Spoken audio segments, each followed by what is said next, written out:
Good evening, cousins, and welcome to another episode of the Shattersong LARP Diaries. Today we've got a guest on, technically a returning guest, but I think this is at least 2 years or more at this point. But I've got my mate Dave on today, and we're going to be talking about a variety of different things. But first, I'll let Dave introduce yourself to people who don't know who you are. Hi, Chris. Thanks for getting me back on podcast. Lovely to be back. I'm David Turner Moss. I play a number of different systems. I crew for a lot of ILOP games. You probably see me trying to attempt to murder your character at various points at ILOP. I play Riz Dance Walker, one of the Devar generals in Empire. And I've done various kind of Eurolops and a few other bits. So just really enjoy the hobby. Really enjoy having all the kind of fun and nerddom that comes with it, and really just enjoy new concepts, ideas, and stories. It's a really fantastic hobby and an amazing bunch of people. Mm. And it's actually how we met as well. I think it's the I guess we could call each other sort of, but prior to actually knowing each other face to face at LARPs, almost like fourth level associates. There's a proper word for it. I can't remember. Like 4 degrees of separation. That was it. Of you've been LARPing since university, right? With the same group of friends. Yeah, I got into LARPing like through reenactment actually. A mate of mine was just like one weekend was just like we crew, do you want free beer? And that's kind of how it began. Yeah, because we met in Black Scar, right? At We did, yeah, I'm gonna say 2016. yeah. A lifetime 20. ago, mate. Yeah, I'm gonna say actually 20 because my first events were 2015, and you were already playing at that point, of course. And I think it was maybe 2018 or 19 before we started to actually interact as characters, and following on from that, interacting as mates, right? But it goes to show that the those degrees of separation when we don't have the same jobs, we don't live in the same area, and then bang, LARP brings it together, and unsurprisingly, doing a hobby with people who also enjoy the same hobbies of you, there seems to be a lot of crossover as well. And the the intent for this episode today is basically to chat shit and see how many things we can cross over. I've got Menhirs Fate on the list. I've got Warhammer on the list as well. Of course, we're going to talk about Empire because I've got some questions for a general's point of view, and also some bigger questions around the hobby itself. Because I don't know if you'd agree with me, but I think we're actually entering quite an exciting time where we've now got another Festlarp on the market. The prior three Festlarps, so LT, CP, and Empire, are there at the sort of 10, 15 year mark now. And I know there's been games like Odyssey and Maelstrom before that as well. These businesses clearly have consistently been able to exist and grow. But now we've got a new player in the field, a brand new one. And do you have any hope or optimism for LARPing as an industry, as a sector, in the next let's say 5 years? Yeah, definitely. I mean, I think the arrival of Menhirs Fate on the kind of scene is huge because it offers not only a bit of a fresh take on LARP, which, let's be honest, was getting a bit kind of samey, right? I mean, there was very few large-scale festival systems in the UK. We've got Empire, you've got LT, and you've got CP, Curious Pastimes. Um, and they've been around, they've all three of those have been around for a long time. I'm going to say over a decade, if not 15, 20 years at this point. So kind of it's nice to see a bit of an update on the take of it. Stories that go into LARP and the kind of view on fantasy has evolved a lot in kind of social um, kind of acceptance. So if you think kind of way back, 10, 20 years ago, you were really looking at kind of David Gemmel's book on the Draenei or kind of original Lord of the Rings, and that was sort of it. Whereas now we have things like Harry Potter, we have multiple books on, Warhammer, we have like tons and tons and tons of different kind of fantasy realms, all of which are kind of mean we've got a much richer kind of diversity of stories, which means you have not only a greater literature kind of base to base your LARPs on, but we've also got all the changes that come with it. So you can have better access to technology, you can better design your rules system to be more open and inclusive, you can have kind of updated conduct policies and rules, which means the game plays better and you can have a more kind of free flowing system, you can have a better kind of ease of how like people XP and level up their characters, all of this Mm. kind of stuff super accepting. And it's super exciting because it's crucial that, you know, the game of the culture of LARP evolves as society evolves. So it's great that we're kind of seeing Menhirs Fate come on the scene, and it will really hopefully have two effects. One is a brand new system, which is super exciting, and then the second one is really just to shake up the existing ones to kind of get them to rethink some of their approaches to stuff.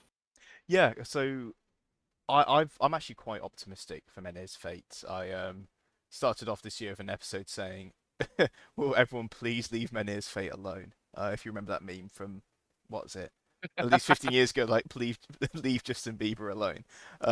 Same vibe here. With I think it's a lot of it is fairly recognizable, or at least in the same bedrock as Empire, because that's the only Fest I've played, so that's what I'm comparing it to. But then the areas where it differs, I think, are broadly improvements, and I actually think it's a decent rule set so far. Again, I haven't comprehensively read it all, but I'm working through it bit by bit, and what I'm seeing, I'm liking. But in your opinion, do you think there's well, maybe not your opinion, but do you have any hopes from Menhirs Fate? Is there anything you're hoping it will fix in the LARP space? For me, just to give you an example, it's the keeping the admin IC rather than OC. You've got that banking guild that does your XP or leveling up or submitting cash and resources, and rather than being in a god tent, that tent is in the smack bang at the middle of the field, and the people in there will do that admin, those mechanics to make the game run, but they'll do it in character, and I think that's fantastic from a immersion and role playing perspective as well. Because if you're new, you're a bit bored, maybe you just want to do some admin, or your friends have said, "Oh, can you go do X, Y, or Z for me, please?" You're like, "Yeah, sure, I can go submit this." You're still getting a player experience whilst doing so. Whilst at again, let's take Empire. You've got to walk all the way to the edge of the field. You got to wait in a 20, maybe 10, 20-minute queue, do the thing, walk back on the field, and you think, oh, crikey, right, what was I doing? Snap your fingers, ah, yes, off I go. And then, of course, everyone's already fucking moved by that point as well. So that's one thing I've seen so far. But have you seen anything else or heard anything else that you really like and you think is going to really work for Menhirs Fate?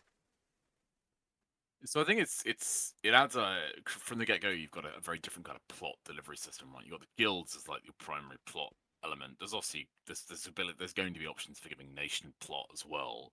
So you've already got a different way of approaching plot than say Empire, Mm. which is really exciting. And as you said, kind of moving the admin on the field is also much more exciting. Although that is going to be really challenging because one of the advantages of having a dedicated god desk is you can obviously have all your kind of your laptops, your printers, your boxes of resources, and all that kind of stuff. So that's going to be really difficult. So in terms of how you do that on the field, you're going to have to sort of have the curtain across it, as it were, and you have your front of house and your back of house. So there will still be the mechanics of running a games desk will still be on the field. You just won't necessarily see it as a kind of character. But that's exciting, as you said. Like you're not going to have the Empire problem where, let's say, your character dies and you're in a big battle, you have to go then queue up for God to go and get a new character, and that can take in some worst cases like an hour and 45 minutes. The Yeah, whole it time did. you're not actually on the field, right?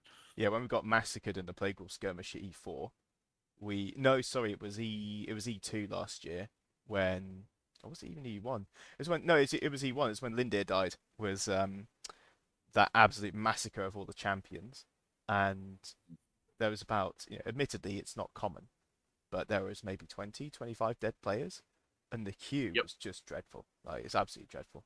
Like peak of a Saturday night, we lost nearly an hour, like you said, nearly an hour and a half of RP at that point. Yeah, and that's I think the effect I think should be exciting from Menace Fate is like changing up the dynamic because one of the big problems that all the established systems have is that they've rested on their laurels for a bit, but also they're also struggling in terms of their resources for kind of providing that back of house, right? Do they have enough staff to kind of come in and do you have enough crew and that's really difficult, right? And how do your systems work and like are your character creation screens okay or is it super clunky? Like do you have to log into a separate portal and all that kind of stuff? So Managed Fate will really allow an opportunity to kind of reset that a bit and give it a bit of an update. So you have like I don't know an intuitive app. You've kind of got you'll permanently have crew there because you'll have NPCs kind of around the whole time, but then it's not just them in a polo shirt smashing out, character sheets, they'll be able to also interact as a character. So that's itself far more exciting. As if you do crew, one of the hardest bits is you don't really want to always be doing the admin jobs because it is basically doing another job on your weekend. So that's exciting from a crew perspective as well. So yeah, it's gonna be really interesting. I think I'll be honest, the bits that I find really interesting with Menhirs Fate was also where they've kind of deliberately opted in some elements. So, for example, the Thieves Guild is a really interesting one. Yep. And indeed, the discussion around PvP and whether or not, having a title and whether or not you are open to be potentially targeted. And that I think is a really interesting one because one of the big questions I've always had in Menhirs Fate was it's explicitly PvE, right? You're all working together against a big, background of at the end of the world kind of deal. Yeah, the But darkness I it's in think is, or yeah, something similar. It's a bit vague from what I've seen so far. the corruption. Yeah. Anyway, yes. The problem you're going to find is that in any LARP game, in any board game, there's always finite resources, right? So think Monopoly, like you're flipping tables because you don't have enough money, right? Or your brother's nicked it from the bank or whatever, right? Same thing in LARP. And so one of the big problems is that you will always get conflict in a game. And it's how do you manage that conflict, right? And I'm not advocating the kind of bad old days of Maelstrom or LT or anything else, where you had sort of you go to the toilet and you get shanked at a cubicle. That's not fun for anybody because it also doesn't tell a story. It was like, what happened to you? I got shanked at a toilet cubicle. Great, cool story, bro. Whereas if you actually go, okay, look, I did this thing, and I got some cool magic together, and I exploded. That's a far more interesting story, right? Like, why did you explode? What happened? Or I got whisked away to a more, to another realm or whatever. So I'm really interested to see how that plays out, and crucially how the players interact with that. And if you're going to have say opt-in thievery, how does that Thieves Guild's going to be super interesting. If you run for title like political assassination, how does is that going to be the game or not? These things are really interesting. I know they haven't fully worked them all out yet, but the fact they've even explicitly said we're putting them in is super exciting. Yeah, and having that clear expectation as well. I've let's say across the last, like, let's call it post COVID, I've seen a shift to Empire of I think we saw a kind of resolution from PD, which is basically conditions and competition for seats. And let's use generals as an example. They're a non-martial position as would be defined now. But prior to that, there were some question marks over: do generals take the field? Do they not take the field? What does that mean for less able-bodied players? And it wasn't defined. So someone would come on and like, hello, my name's Joffrey Baratheon, and I'm a super I don't know. I'm picking Joffrey Baratheon here. My name is the Hound, and I've killed 60 people with my bare hands, let alone with a weapon. You all know me, and because I'm a murder machine, I should be the best general. And then someone comes, like let's say Littlefinger comes up, master of strategy and long-term convoluted plans, and coming out on top. So, well, I'm also a good fit for general, but I won't be taking the field because of reasons X, Y, or Z. And then there was that question mark over what, as characters, as citizens inside the Empire, what should matter more. The martial role slash non-martial roles kind of addressed that, but it was I feel it felt very reactionary to me. It contrasts very strongly with here at Menhirs Fate, where it's like, yeah, if you go for a hat, people are going to want that because you wanted it at some point, right? And unless you're an E1 player, year one E1 player, which admittedly we're going to be, you probably took that hat off somebody else. So logically, someone else is going to come and take it off you at some point, and you've got to be ready for that role play and embrace it, right? You got to embrace it for the friction and conflict it is. Even though it's a PVE setting, that's the combat. I still really hope that there's going to be some political PvP within Menhirs, because bluntly, that's what makes Empire so special and so good. I still think it's fundamentally a good game. It's the intra. Is that the right way of saying it? Intra or inter? I was going to say interpersonal skills or intrapersonal skills. And I remember my teacher in PSHE screaming at me about this, and he's going to be so upset that I've forgotten it. But my point being, interpersonal skills that you get to pull out the box and get to develop as part of that PvP political roleplay. Mm. It's it's fun. It's really fun, and I really hope they keep it for Menhirs, at least in some capacity. Yes, I mean it's a good question. So I think those elements are really important to keep in the game. I think it's one of the hardest issues around. If we got right back to the sort of core of a question of any title in Empire, there are some discrepancies and variations here in terms of how nations elect titles, but broadly it's a popularity contest, right? Mm. You have to be a political character who's able to secure money or votes or backing from the benefactors or from your chapters or whatever it might be, or straight up you just give a good speech, right? And the variances between the nations are there deliberately. They're a feature, not a bug. And so one of the things I find really irritating with empires when people are like, "Oh, well, so and so nation has a better system." Yeah, they might, but they also have a worse system in other ways, right? And the variances are meant to be there deliberately to drive friction in the game. They're the grit deliberately put in between the wheels that makes it interesting, right? It's meant to be that Varishka has more resources than Dawn, off the top of my head, and that's deliberately there in that. Yeah, if you want to have a load of money, you're probably going to be attracted to Varishka or the League or whoever, but you don't have the martial capability. So actually, you realise that Dawn has an overwhelmingly kind of martial element to it. They have all the most military units, I think, in the game, or maybe it's Wintermonk now. But there are very martial nations. So logically, there, if you've got something I want and I have the money, I'll buy it from you, right? Mm. And that's exciting. That's a feature, not a bug of the game. So I think it's really interesting. I think it's really important that you have this grit because it encourages the conversation between nations and encourages the friction between nations. Like we're not meant to necessarily agree on stuff. We're bound in the empire to have the same outward-facing views, largely, but inter-empire friction is super interesting. And one of the great stories I love in the empire is like the friction, say, in the marches about you know do they succeed from the empire? Do they not? Like, protection of their land, but what if their land is, the best way to protect it or their people is to give it to someone else, and Mm. therefore is the empire bad because they destroyed the Morn world and all that kind of stuff is amazing because that's the great story. So yeah, I think with Menhirs Fate, if we apply all of that to Menhirs Fate, I'm really hoping that we do get a bit of that friction on PvP, particularly within the guild system, because that's where you're going to get a far greater kind of D&D Vox Machina style approach of Mm. just different people from different nations coming together. And that's where alliances between different nations are going to be interesting. Alliances between different guilds is going to be super interesting. And then, as you said, the blend of whether or not they need to be martial or non-martial roles. I personally think you need both. Um, I think the path to, say, being a general in Empire, if you're very good at strategy or very good at forming alliances, you need to figure out what you're good at to be able to compete with it. So if you're well known on the battlefield for being loud and able to organize people and whatever, yes, being a martial fighter isn't relevant for the role of general, but the fact is people know that you're competent at doing something. So competence in LARP is something that does become a recognizable quality, even if it's not expressly in the game. Like if you're known that this is the person who deals with X, right?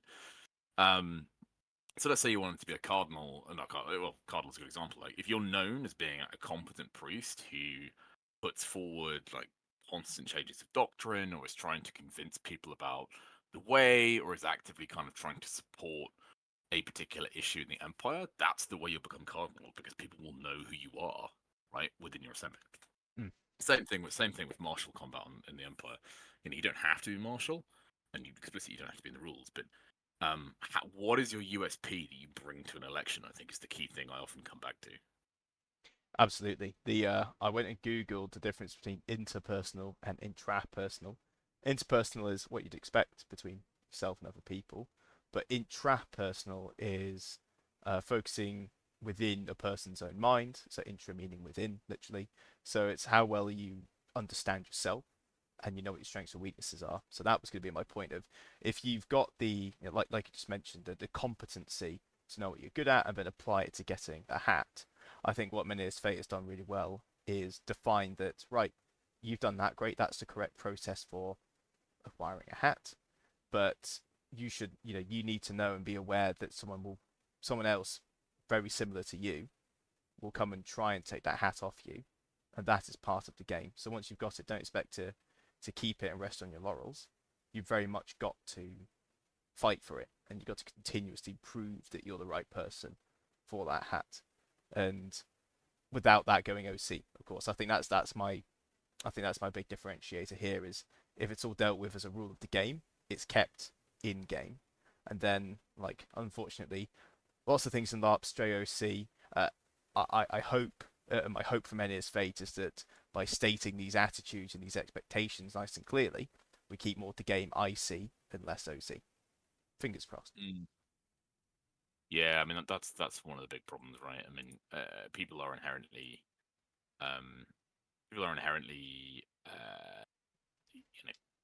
they want to hold on to an advantage, right? So Mm, of if course you do. You've you, worked hard for it, right? right, exactly. So and then the problem comes of like, okay, how do people bow out from having a title or bow in for having a title? I think is one of the most hardest issues of any game because let's say if we using Empire as an example, one of the most difficult issues with Empire is that if you have a title as a senator, senator has such an impact on the game for your fellow players. There's kind of almost like an OCIC contract signed there, right? You're opting in to get a title. Congratulations, you've won the title. But your interaction with the game makes plot for other people, right? Like the funding of that army, or like maybe you need to get something to synod, or you need to get something agreed to your nation, and the more controversial you want to go, the more game you're generating, right? And the harder it is to get done. But there's an issue there with it. If you're competent at a title, doesn't matter what you are. Like you could be the best, you could be the best militia member. You could be a like non-imperial title, but it's still a technically working title of the empire. You Mm. could be an amazing Like general, great, the Strategos, for example, right? right? You could be an amazing adjutant. You could be an amazing cardinal. You could be an amazing mage, whatever it might be. The problem is that when there's often a difficulty when, let's say, you want to I want to beat you, right? You're the Grand Master of whatever, right? And I want to beat you. There's often a question of like the OC-IC friction coming into it. So like OC, I want that job because I want to play the character with that title, right? But then the problem is that IC, I don't. I've only got like two events under my belt. Like I don't really know how this works, but I think I'm better than you. And that's where the kind of reverse bleed happens of like OC, I want this, therefore it should happen. And it's not fair that you've been in this title for 3 years. But then I see within the world, your character is an established, known entity who's competent because they must have been to hold on to the title for 3 years.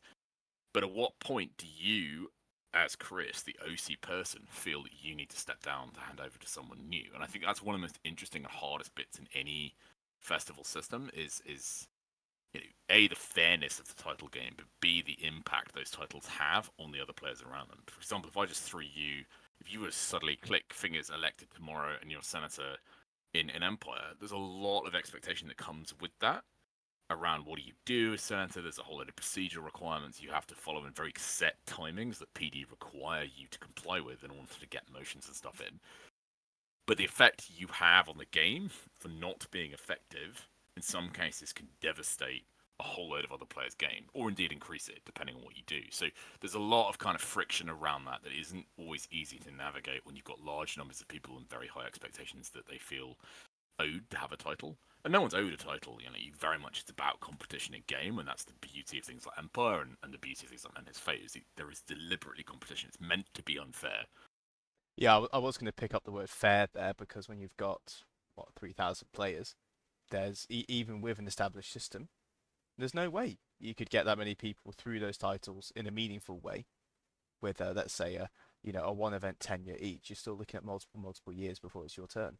So, yeah, I think I think I'm not going to use think. I hope what Menhirs does by we saw today, right? They've just released a bunch of new, more in-depth briefs for three of the nations, and Urja Even's one of them. So I'm very thankful for that. Thank you very much, Menhirs team. Love it. I gave it a quick flick before hopping on, and it looks kind of cool. But what I really hope that Menhirs Fate does is it doesn't even address or expect there to be this idea of fairness and stepping up and stepping down because fundamentally LARP isn't fair. It's whether it's PvE or PvP, you're always going to either come across an opponent weaker than you or stronger than you, and very rarely is it going to be a fair fight. And then the obvious outcome happens. If you're better than them, you win it, you take it. But if you're not, then no one's going. Unless you have, like you said earlier, you've gone and built that network, you've built that support. If your own merits one on one doesn't beat them, then you're not going to get that title. And I really hope that players understand that and sign up to that social contract as part of playing the game. I really hope so. I really hope so. Because I the do too, oh no, because go on. it's critical, right? Like it's if you one of the problems I have with kind of LARP at the moment is that there's a lot of kind of bleeding happening between or around the social contract. So I was discussing it the other day with some very experienced, fantastic role players, um, and we were having this discussion around the social contract and what was and wasn't acceptable. And let's say hypothetically you're a grandmaster and you decide, you know what, I need to do this thing. It's vital to my particular agenda or to save the emperor or whatever. So I'm going to curse this territory, right? And the effect of that is a territory of the empire is cursed or whatever it might be, or the effect of that game you're playing is that someone has effectively directly screwed over the place where you're coming from and that affects your resources. Is that fair for you as a new player?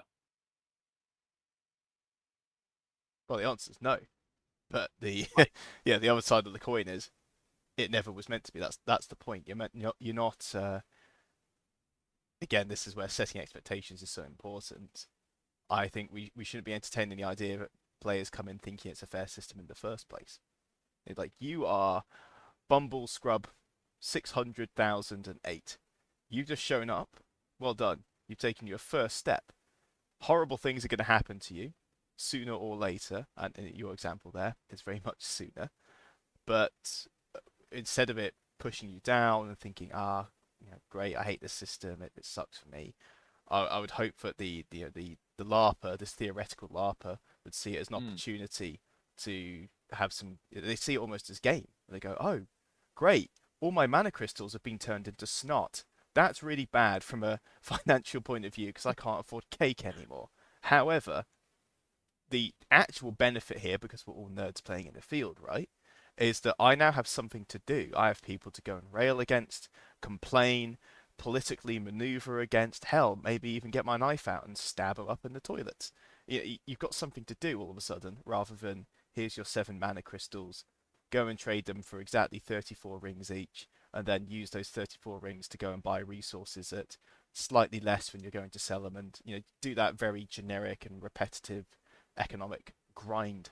I think getting screwed over and having an unfair experience is probably going to drive a lot more fun than having a fair experience.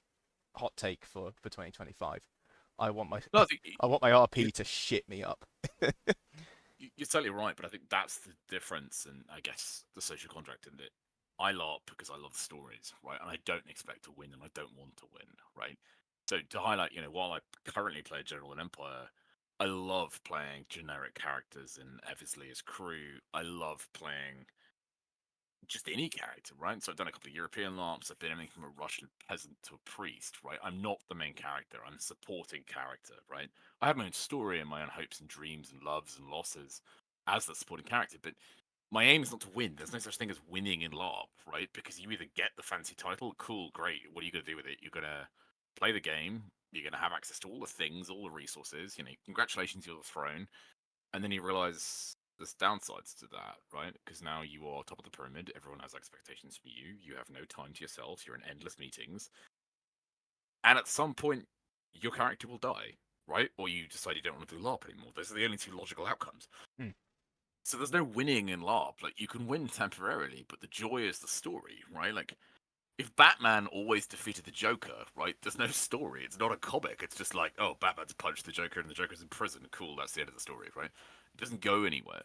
So the social contract is something that's absolutely at the heart of every LARP, and I think it's something that really needs to be properly engaged with by the player base. Which is, if you are playing a game, you are automatically opting in to that social contract of that game, Mm. right? Which means, in your words, like, it is expected that Varushka will not like the Imperial Orcs, right? It is expected that Valderath will have particularly strong views about other nations and Menhirs Fate, right? Whatever it might be. You are opting into that. That is a deliberate feature of the game. Much like a video game, if you opt in and you're playing like, oh, I'm going to play a half orc, right? Cool, you're extra strong, but everyone also really doesn't like you because they've suffered at the hand of the orcs, right? And that is a deliberate feature of the game, and I think it's something that we collectively as players need to think about in far more detail about by default, if you're playing that game, you're opting into it, Mm. right? You're opting for social contract. You can be screwed over. Your stuff can be stolen. You can be your character can be murdered. All of these things, depending on the game. If they're in the game, you're opting into it by playing it. Yeah, and 2 points on that. The first is I think a system that does that extremely well is nightmare events at Eversley, where Yeah. you are not expected to survive. And how it's not a case of if you die at the event, it's when and how. And the best role play I've ever had, consistently had at the very least, is at those nightmare events. Like, you and I played Now My Watch Has Ended together. We had some really cool little chats. Yourself as a veteran, myself as a new recruit, as a conscript, and then we had a very cool sort of cultist plot line, and with 5 other role players I've never really interacted with in a game. But then, because we all know we're going to die, we're not afraid to die. We lean into those stories, we lean into our characters with just a bit more gusto, and the end result, much, much, much more fun. If I've had to have a funometer, it's on green. The dial is full, 10 out of 10, I love that. compared I love to that. yeah, compared to when I was playing Linda at Empire, for example. I don't get me wrong, love playing a character, but I really wanted him to live because I wanted him to do things. I wanted to do things with that character. And when Mm. he was killed, I was like really fucking annoyed at first, and it takes a good while to remind yourself and to remind myself, right? It's an intra-personal skill, word of the day, to understand that actually, like you said, there's only two logical conclusions. You stop going to LARP, or that character dies, and just assuming that you're always going to be at the next event and you're always going to be alive at the event after that, and you keep doing plan X, Y, Z, it's that's not the case. And I think if and my second point was going to be Calvari's End. That player event, I Mm. think, is this October. Have you seen Mm. the content warning list for it? Yeah, It's it's gonna be spicy. yeah, and all of us as players saw that and went wow. But again, a little bit of reflection on it. I think that should be the standard content warning list for Empire because all of those themes listed there are absolutely in the game. They're not explicitly stated, but they're in there. You look in the wiki, you look at the Winds of War. Hell, you look at the stuff in the Barrens. You've had multiple. The Empire's been responsible for multiple genocides, willingly stepped into and committed multiple genocides, and it's not listed as a theme warning, as a content warning, right, on the website, but it's talked about.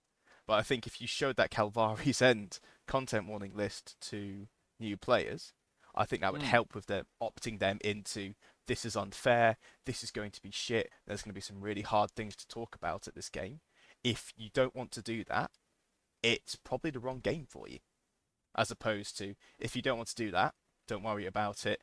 There'll be a section for you over here that doesn't have those themes.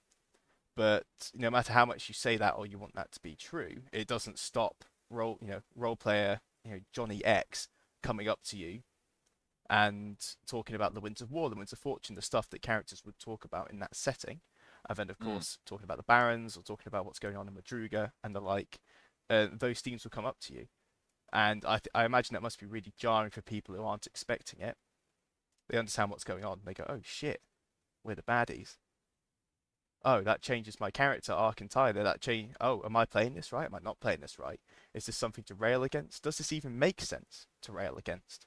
When you consider people's attitudes in Anvil, I imagine Yeah. they must contrast very strongly to the peasants of the Empire who are fundamentally highly religiously indoctrinated, militant, and imperialistic, which I don't think many citizens would turn around and describe themselves as in Anvil.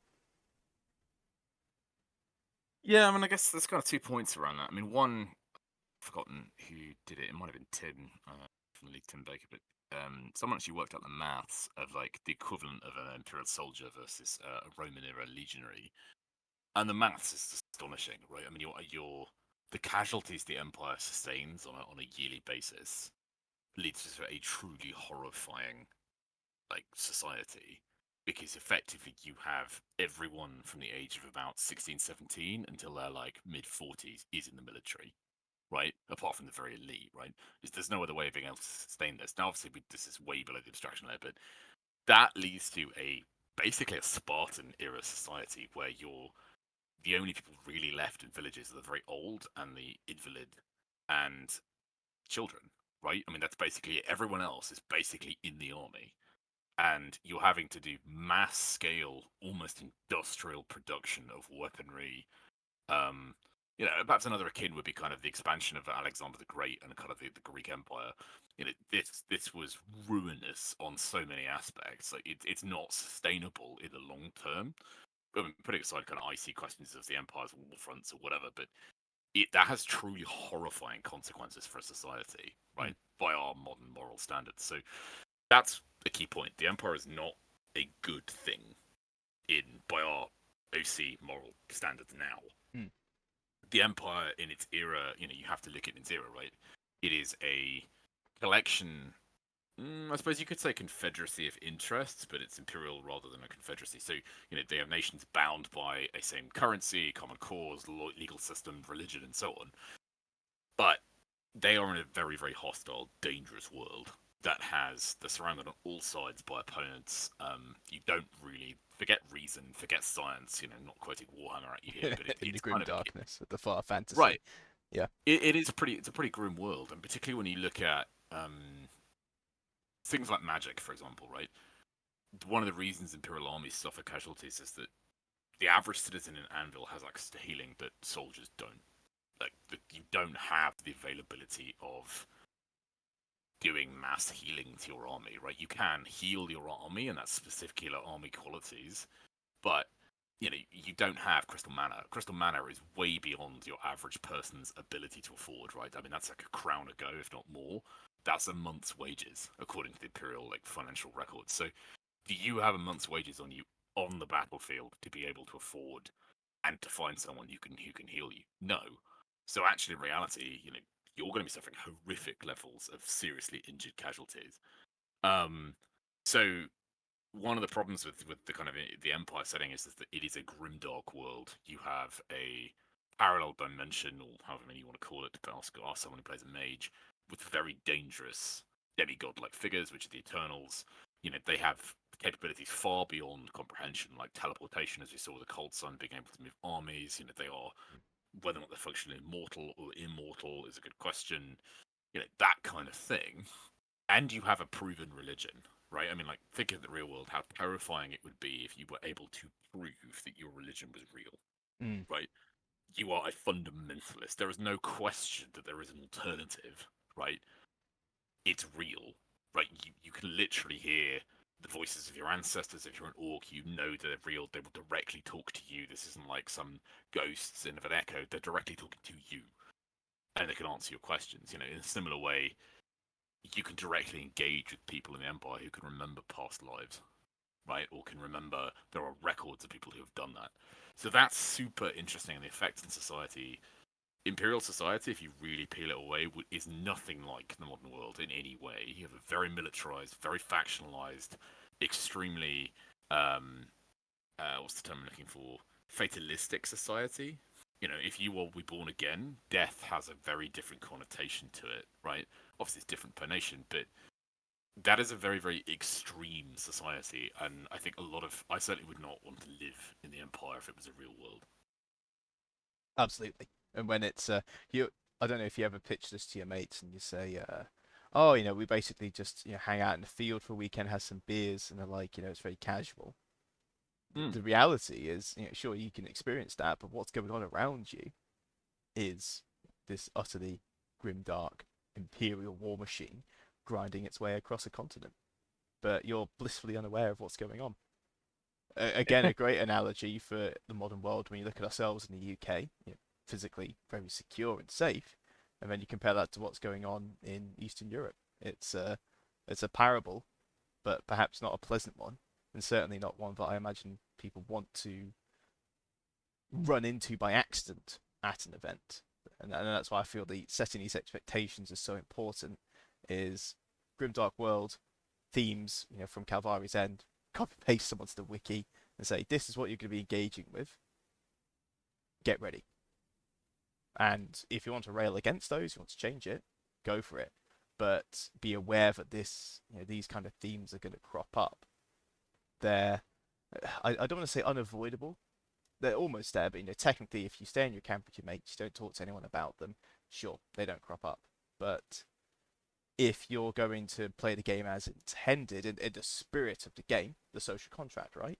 Then those things are going to crop up. Especially if you start to play, we've talked about being a general, being a senator, being a cardinal. You could Mm. pursue that position all you want, and you get it. But then at that point, as part of the hat itself, not your role play, but the hat, you're going to run into those themes. You're going to be the one making those decisions. And I really hope that people joining Empire or getting into those positions in Empire are aware of what they're signing up for. Fingers crossed. I think It's my hope for I think 2025. that's Rather than just yeah. removing it from the game, which is the other alternative, of course, but that would just rob it of all flavour and interest, just to be blunt. I think that's one of the hardest issues, right? I mean, and I'm going to deliberately be quite provocative on this point. You mentioned the term genocide, and that's something that's often thrown around Empire of like terms of war crimes, of genocide. These have no meaning in Empire. There is no international law. There is no very few international treaties, I mean, apart from arguably the Liberty Pact. They don't exist, and there's no concept of genocide as we would define it legally. So genocide is really important. Has a legal definition in our society, and that's not something that exists in the empire, and it's not something that existed throughout much of human history, right? I mean, if you are Genghis Khan, you are a warlord, Alexander the Great, you are Attila the Hun, etc. Your options when you come into contact with another society are basically threefold. You can remove them by kicking them out of their country and basically moving them on as migration or refugee. You can integrate with them. That has a whole series of issues around integration in terms of identity and nationalism and so on. Or you eradicate them. Right, that's basically throughout history. That has been the question about human societies interact with each other. Right now, fortunately, in the modern world, most societies we try and settle our differences with each other. Be that through legal courts, be that through sports competition, be that through protests, be that by arguing, whatever it might be, right? But that has not been the case throughout much of human history, and is not the case in the Imperial world. So, you mentioned the Raven, for example. The Raven are a faction of orcs. They would be, a tribe, for example, of Native Americans or Central Asian steppes, or arguably like the Iceni in Britain would perhaps be a least controversial one. To say like they are like the equivalent of the Iceni tribe in Britain when the Romans came into contact with them. And so, did the Romans annihilate the Iceni? Yes, they did. And did some elements of Iceni culture survive? I'll leave that to the archaeologists. But the fact is that it is throughout human history when empires come in contact with groups of people, there's normally a series of very difficult questions get raised about this. But it is also worth highlighting that the empire is an expansionist theocracy, and in real world history, a theocracy has rarely, if ever, gone willingly into integration with a non-aligned religious, with a group that doesn't have the same shared religion. Mm. And so, one of the hardest things I find with empire is the Raven are a really difficult question because they're a background kind of that they're a non-played faction. They exist only in the background. They're sitting effectively on a whole series of resources that the Empire needs for its war effort. And without going into IC agendas here, the Empire is facing a very, very serious problem on its war fronts. It's running out of armies. It is chewing through people very quickly. It is facing a realistic prospect of a major war front collapsing and territory starting to fall. And as soon as that happens, there is a very risk of kind of a domino effect of the kind of imperial economy collapsing and armies disbanding. And so the Brass Coast is a good example of that, where the Brass Coast has always been on the kind of absolute, it's sort of on the razor's edge of actually losing armies because they're not able to sustain them. They are suffering attrition all the time because they can't resupply them, because they don't have enough people and enough territory to resupply their armies. So this is a very real risk at the Empire. And the difficulty is with the Raven, they are a minor faction in the background. They are played by a couple of NPCs on the field, but occasionally for kind of plot delivery, but they're not played by actual characters. Mm. They're one of And like, was it 6 or 7 different tribes that were yeah, actually in the Barrens prior to Dawn? Oh, I would say the Empire, but Empire led by Dawn showing up a couple years ago before we really started attacking the Barrens. 2.5 years, maybe. right. And so the Raven are great as a kind of plot mechanism. They're fantastic to add depth to the world. But it's been really interesting to see how the players have interacted with them. So we've had the similar in kind of VAR with the Great Forest Orcs, right? I mean, that they've gone from being a minor faction to actually being quite a lot of plot around them. Mm. And that's great. And I'm not going to opine on kind of, icy opinions of whether we should or shouldn't be allying with particular groups or not. But it's just worth noting that this is player action that the Raven matter, right? This is not PD deciding that the Raven matter. The PD are going like, okay, well, we're going to have these groups there. It's up to the Empire how they wish to engage with them. And to just sagely, factually, Dawn tried to engage with the Raven, right? They tried converting them, they tried trading with them, they tried kind of negotiating with them, right? Now, at this point, real world history would say this is not going to go well for the Raven. And I think this is the difficult moment we have now with the kind of Griffin's Pride question in Empire, in that just purely from a logical perspective, what the Griffin's Pride have done is entirely in keeping with a martial, expansionist theological empire, right? That Mm. is a perfectly logical conclusion. We're going to go and we're going to wipe them out.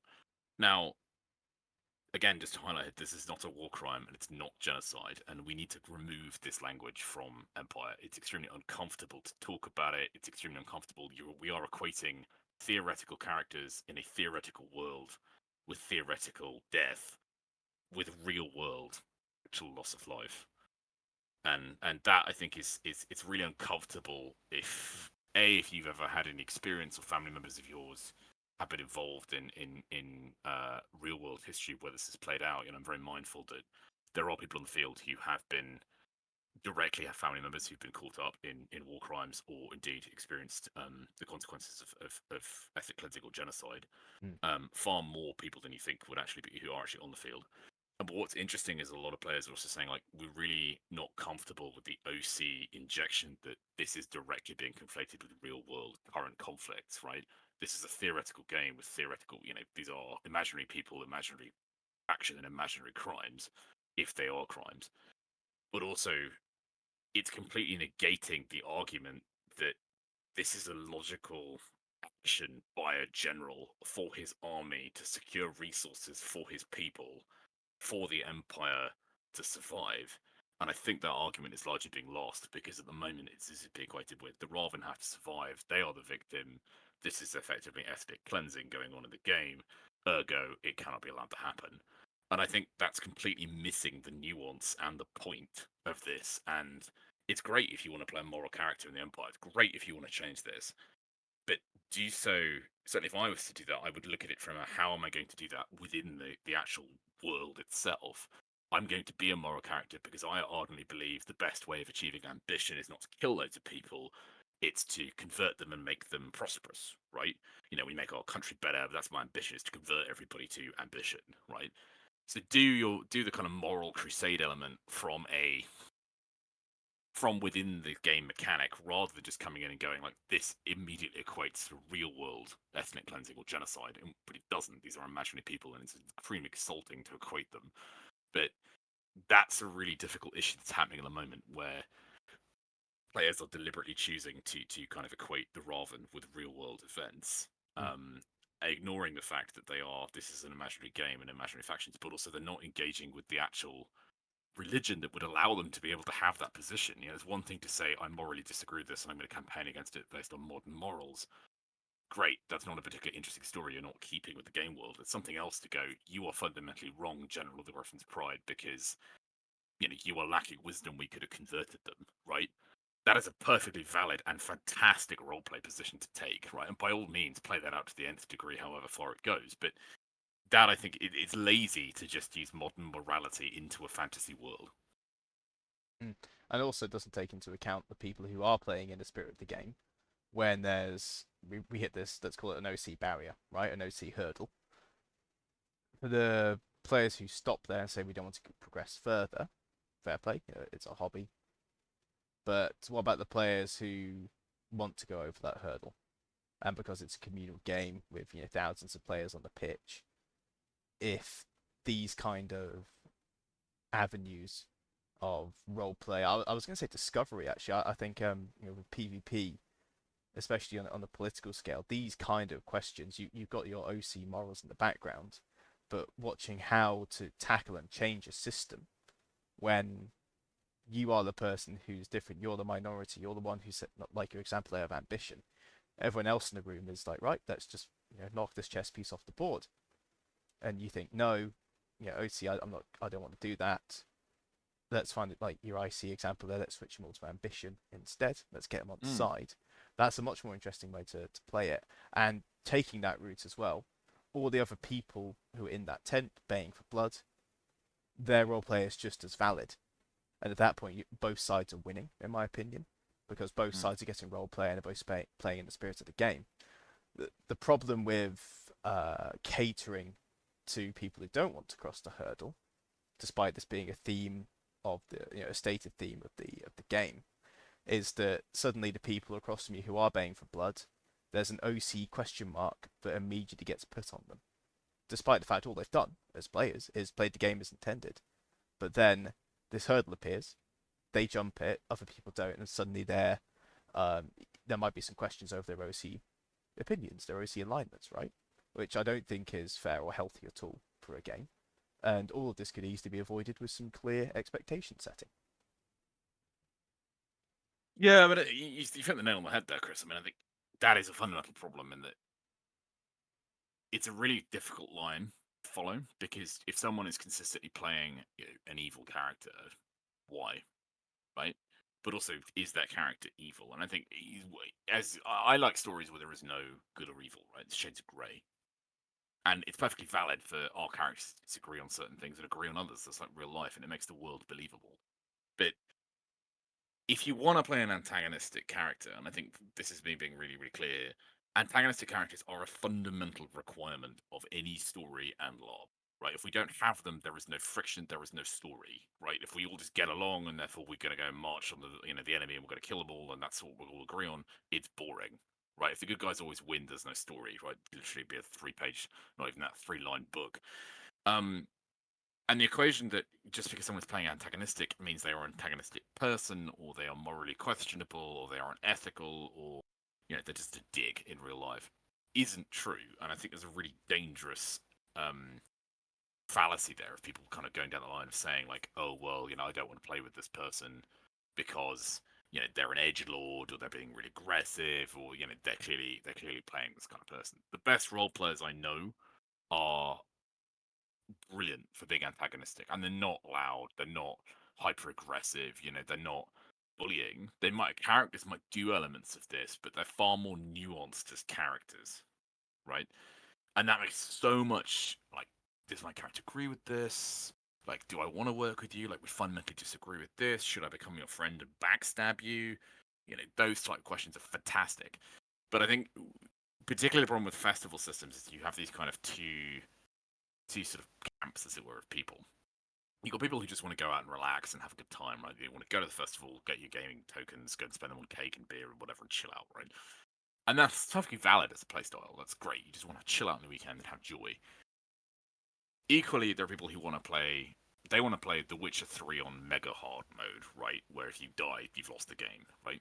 And that's equally a valid playstyle. And there's no right or wrong answer to that question. But what there is a degree of commonality in that everyone should have the courtesy to buy into the system. And if you don't want to be involved in that element of the game, you should be able to say, like, sorry, this isn't my jam. I want to go over here and do something else. And that's cool.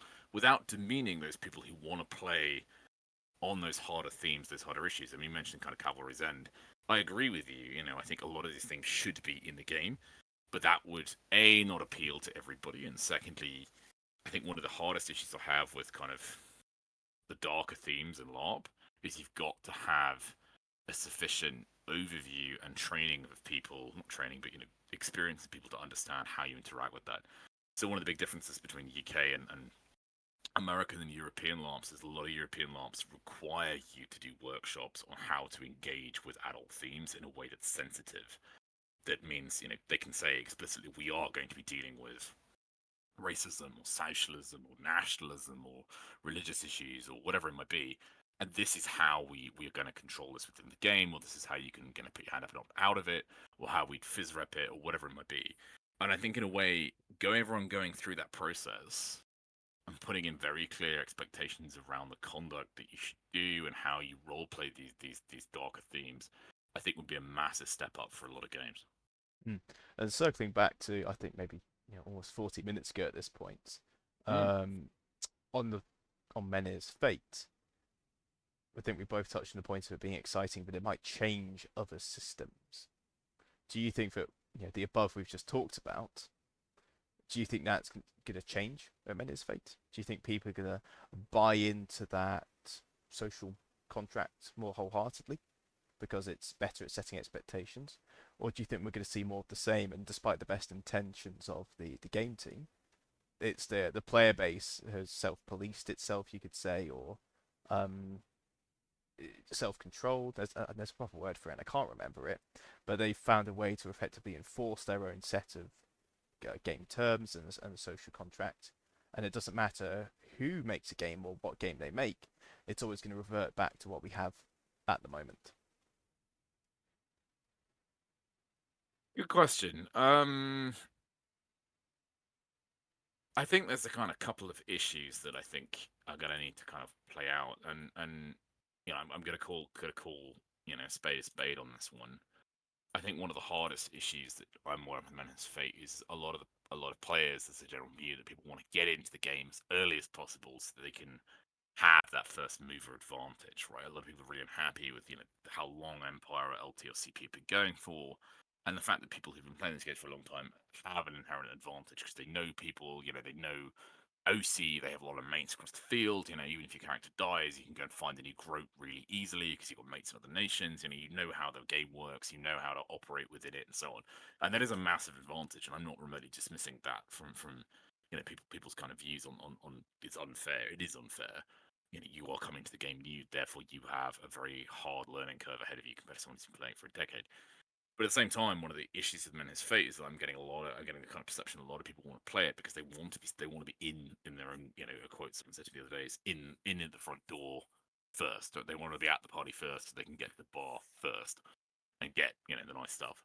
And I think that's going to be a bit of a friction with playing a more nuanced game. I mean, one of the problems of the festival system is that, disadvantages, you can't really go into like really hyper immersive worlds because you might be dropping £1,000 on amazingly beautiful Varushkan armor. I'm brand new and I don't have that kind of disposable income. So you're always going to have issues around the level of immersion, the level of experience in LARP, the sort of understanding of what is and is not socially acceptable within LARP.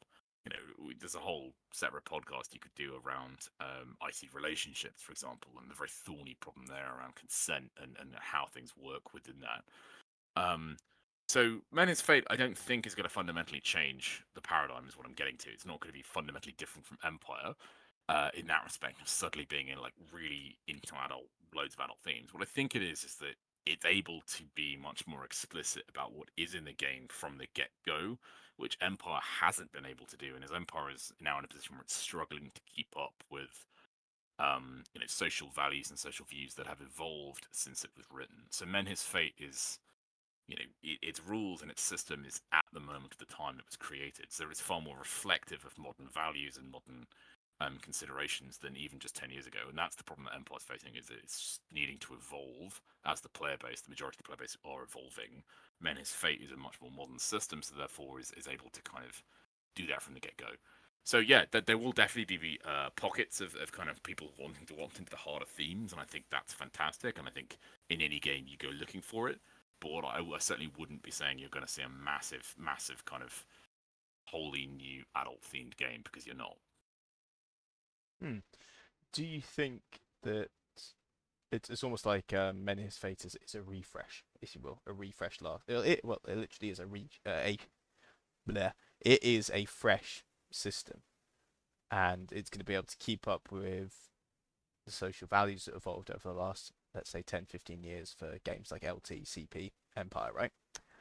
Hmm. Do you think for those older systems it's going to force them to do a refresh or some kind of radical overhaul. I hope so.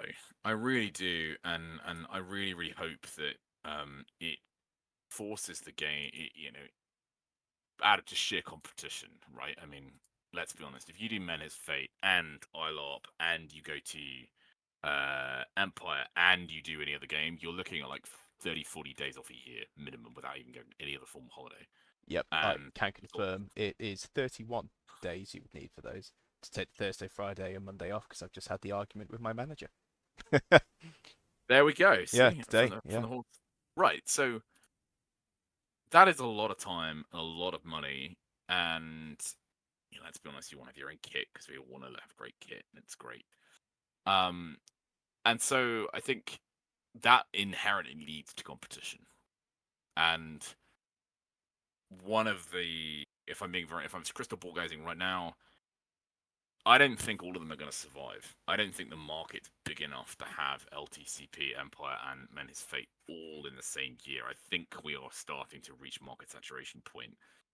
So I think Menhirs Fate is great, and it will be a really new take and a really good opportunity. But I think it's going to the bulk of the players will have to kind of decide which the game they want to prioritize, and that's great because it means we'll have complete diversity of the marketplace. If you want to do, if you want to have that kind of much great, the guild system, and you want to have more PvE theme, and you want to have kind of a bright new system where you might be able to have opportunities to do things in a different way that you can't in older systems, then Menhirs Fate might be your game, right?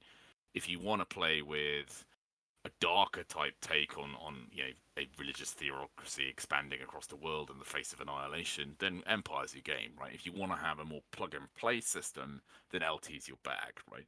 I don't know much about CP, I've never been, but it's apparently fantastic, and that has again a take on LT, but a much more kind of nuanced and more developed take than LT does. So they're not meant to be the same. They're meant to appeal to different people, and I think that's the cool thing about having Menhirs Fate is it is going to force competition. It is going to make game systems reconsider how both the back end wiring, how does God operate, how does your character get generated, all that kind of stuff, but also the front of house stuff, and that we should start to see a bit of a diversification of what players want in the marketplace. You really want to play football on the weekend. I want to play rugby, right? We both enjoy sports. We're good mates, but end of the day, we fundamentally want to do different sports, and that is a good thing.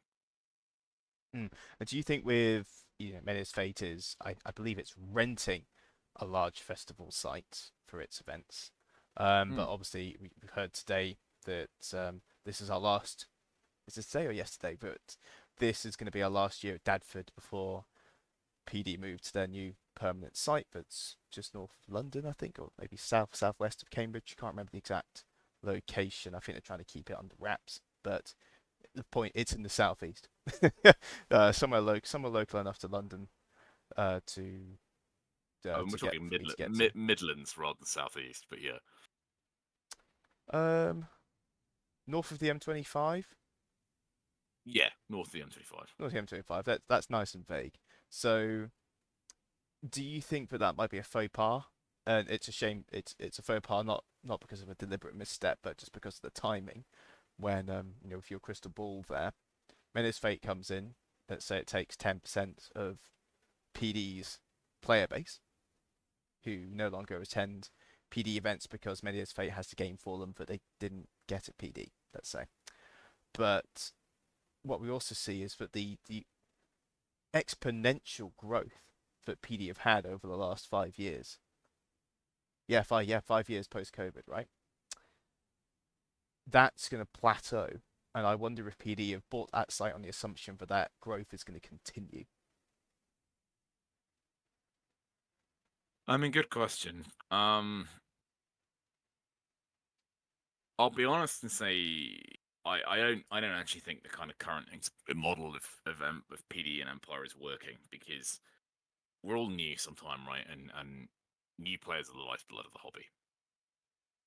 But the sheer number of brand new players in a single system becomes a lot of issues, right? And Empire is creaking badly under the sheer volume of people, right? Doesn't matter if you're experienced or not. Like it's simple stuff like logistically, God has a massive queue, right? I mean, the small mini gods they set up now in Empire has been the result of the fact we've seen 2,500 players or whatever it's been in the last 7 years have arrived even new, and they all have needs to access God, and that kind of stuff. And it suddenly means that if you're playing, say, a priest character, you're to go and register testimonies. That'll take 45 minutes, right? Mm. So in a way, you can't multi-qualify. You can't be a warrior and a priest because you basically have to guarantee that you're basically writing down in a book and then we'll go to God at some point during the day and take 45 minutes to go and register testimonies. So, my character is a priest doing all I got to do. I will literally do like 10, 15 testimonies or however many people I've spent LOW on because it's a cool roleplay thing. But I'll have to like diarize that in my day, right? And I'll try and do it when God's quieter. But Empire is creaking badly under the number of players because you need the number of volunteers, you need the number of plot runners, you need referees, you need combat crew, the size of skirmishes, You and all need that kind admin of crew stuff. as well. That's a good point. It's just Right. come to my mind is those people who spend their weekends crewing that prop up Yep. Empire. Was it 400-500 crew in theory? Yep. What's going to happen to them? And Are they going to that's shift to Menhirs as well? 100%. And I think that's the really difficult question, Chris, in all of this is, this is really difficult. In the crew are also a finite amount. You've got to be a very special kind of person who's willingly giving up your weekend for free to not necessarily hang around with just your mates, but to create game for other people. That's quite a lot to ask from people. So yes, there will be crew competition. I'm personally hopeful that we'll see more players doing. We'll see a kind of smoothing out of the influx of new LARPers across the different systems, and then people will start cherry picking what game is for them, right? And Mm. that to me is fantastic because I want to be able to go like, this is the game I want to play a really serious character. This is the game I want to just chill out and have fun with my mates and hit things with a rubber sword. Or this is the game I want to go and crew and be an evil wizard or whatever it is. And that's fantastic. And this isn't a dig at Empire, and it's not a dig at Menhirs Fate. It's just that scaling anything for large numbers of players quickly is extremely hard. And is PD making a bad decision with hiring with their new site? No, far from it. I'd say if anything, you highlighted that Menhirs Fate are hiring a new site, are hiring a location. In theory, you could run a Menhirs Fate from the site PD is buying. So, what PD is trying to do is to create a new LARP site, and I think that's to be really encouraged and is really fantastic, and will actually solve a lot of the issues I've just mentioned about expansion of the player base, which will really fix some of those issues and indeed allow Empire to develop and grow and fix a lot of its problems at the moment. So yeah, I'm really excited about Menhirs Fate coming on. I think it will massively shake up the market and really allow those existing LARPs to also evolve. Because they're going to need to keep their players interested and kind of keep renewing what is it that people want to keep coming back for. Mm. I'm almost feeling like from a government point of view, investing in infrastructure is expensive and slow. It comes with risk, but long term, clear and bountiful benefits, and maybe that'll be the same with PD's site. But I really, perhaps it could turn out well. You see it if people talk about the good old days, right? Of when the system was a little bit smaller, there was a little bit more. There's more physical space on the field for your camps, but also political space, military space. There's fewer people going for each role. Maybe if we see like evening out of players, not even just new players, but all players across Menhirs Fate, if that takes 1,000, 2,000 people out of the pool, then Empire might return back to its 1,500 roots. So it'll need less. It can get by with less crew, and the people playing it, there'll be more, um, concerted competition for hats, for example. Long-term rivals rather than having 100 people crowding on a position. It might be 10, for example. So it could be good.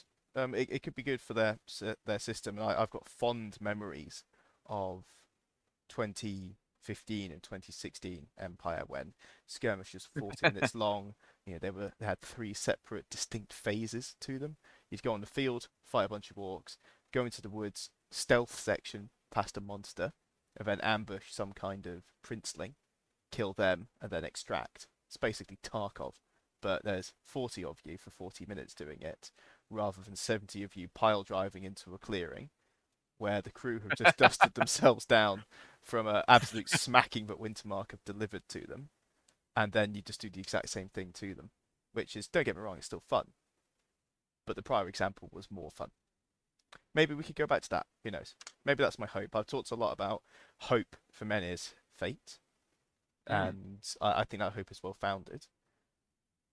Maybe taking some players out of the pool is actually going to be good for these other systems. For CP and LT, I haven't played them myself, so I don't know what their space issues are like or logistic issues are like. But if it's anything like Empire, then maybe taking some pressure out of the system is a good thing.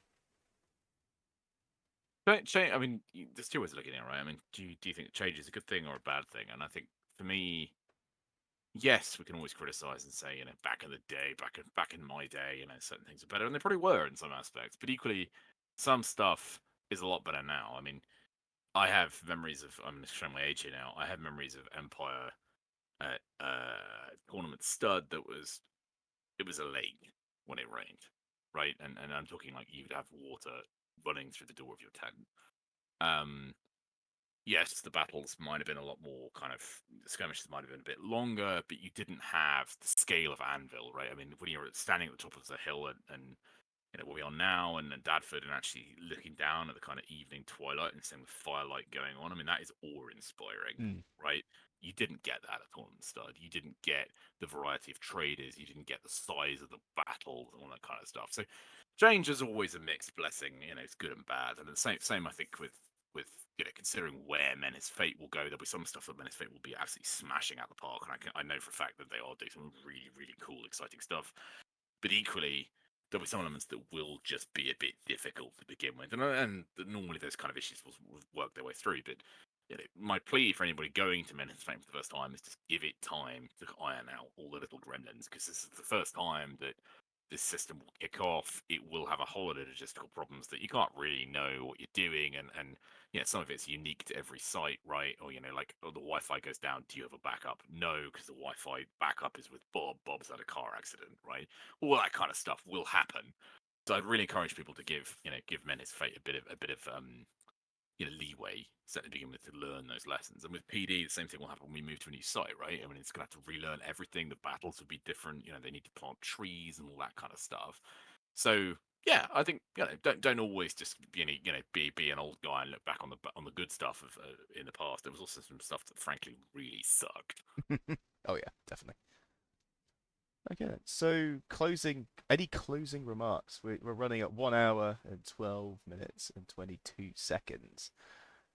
I think my theme for this year is hope and Hmm. optimism, certainly for Menhirs Fate. But you know what, mate? I think you've changed my mind a little bit today, Dave. I think actually that I thought some of those, the issues above we've discussed around Empire are gonna stay the same slash get worse as it loses players and it loses its revenue potentially, and for investing in their site and losing their crew, losing the players, it very negative mental space.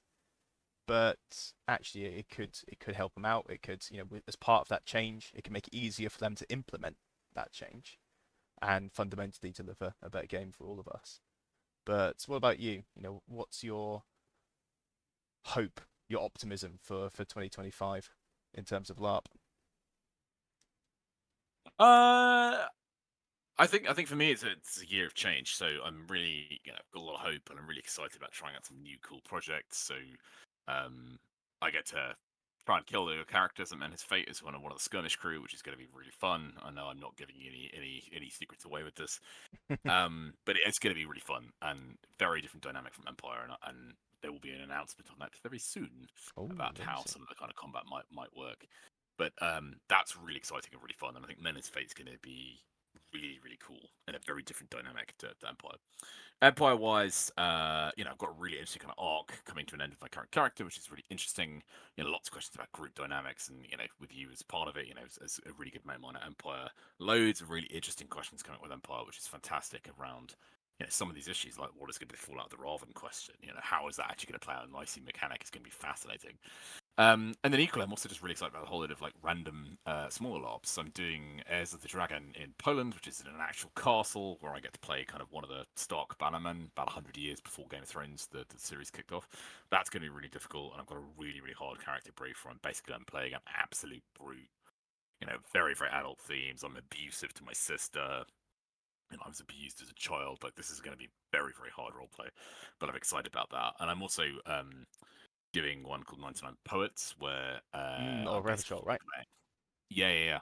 So kind of playing as one of the kind of factions, and that's going to be really interesting as well. I mean, I absolutely love rolling the sort of Czech company who run um, not so Poets, but also Revachol and Legion, and I've got the name of the other one now.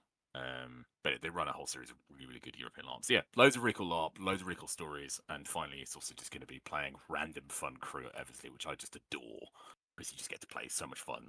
And I'd recommend it if anyone's listening to this, give Eversley a go, give crewing a go. If you don't know anything, just come along. Like, there's a really, really good bunch of people, Johnny and Kizzy, who run Eversley, and indeed are crucially running a lot of Menhirs Fate as directors. Hmm. They're absolutely brilliant at helping give people an understanding and a leg up and getting into the world. And once you kind of thrown yourself into the deep end, you will adore it and you'll love creating stories for other people. So yeah, thanks very much for your time, mate. Yeah, thank you. And thank you very much for you at home, in the car, or on top of a building. The third one, less likely than the others, for listening. Thank you very much. We're going to cut off there, and we'll catch you next time. Bye. Bye.